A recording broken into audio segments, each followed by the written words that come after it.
عبادت کی شرط قبولیت کیا ہے اللہ کے ہاں؟ بتائیں۔ اخلاص۔ اخلاص کی ضد کیا ہے؟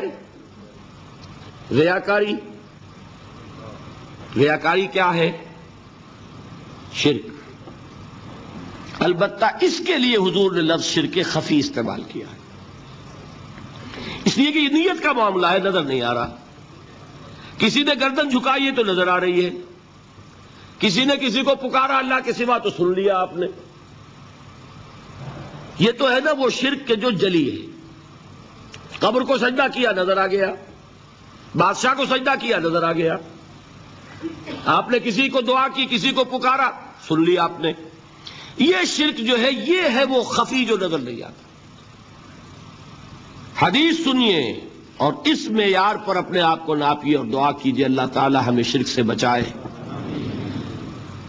من صلی یرائی فقد اشرک ومن صام یرائی فقد اشرک ومن تصدق یرائی فقد اشرک۔ جس شخص نے نماز پڑھی دکھاوے کے لیے اس نے شرک کیا، اور اس میں لفظ خفی بھی نہیں آیا ابھی یہاں، ٹھیک ہے؟ قد اشرکا، فعل ماضی پر قد کا مطلب ہوتا ہے یقینی بات، شک و شبہ ہے ہی نہیں۔ جس نے دکھاوے کے لیے نماز پڑھی اس نے شرک کیا، جس نے دکھاوے کے لیے روزہ رکھا وہ شرک کر چکا، جس نے دکھاوے کے لیے صدقہ اور خیرات کیا اس نے شرک کیا۔ بچیے شرک سے، اللہ بچائے۔ اس سے ذرا آگے آئیے، حضور فرماتے ہیں کہ اگر کوئی شخص نماز پڑھ رہا ہو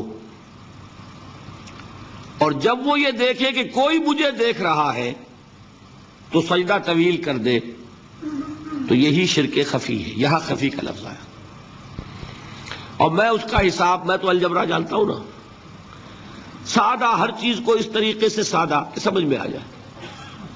دیکھیے آپ نماز پڑھ رہے تھے جبکہ کوئی آپ کو نہیں دیکھ رہا، آپ کا سجدہ تھا فرض کیجئے 10 سیکنڈ کا، جب آپ نے دیکھا کہ کوئی دیکھ رہا ہے تو آپ نے کیا 15 سیکنڈ کا۔ یہ 5 سیکنڈ کس کے لیے ہیں؟ تو ایک سجدے کے 2 مسجود ہو گئے کہ نہیں؟ ایک سجدے میں 2 شامل ہیں۔ اب 10 سیکنڈ تھے اللہ کے لیے اور 5 سیکنڈ اس کو جسے آپ دکھا رہے ہیں، تو یہی شرک، شرک خفی ہے، نظر نہیں آتا، اس پر کسی مفتی کا فتویٰ نہیں چل سکتا، نظر نہیں آ رہا۔ لیکن جان لو جیسا کہ میں نے عرض کیا تھا، شرک خفی کو یہ نہ سمجھنا کہ شرک نہیں ہے۔ شرک نہ ہوتا تو حضور کبھی اس کے لیے لفظ شرک استعمال نہ کرتے۔ شرک تو ہے، یہی وہ شرک ہے جس کے بارے میں حضور نے فرمایا اس کا پہچاننا اور دیکھنا اتنا مشکل ہے جتنا کسی تاریک رات میں کسی سیاہ پتھر پر رینگتی ہوئی کسی سیاہ چیونٹی کو دیکھنا اتنا مشکل۔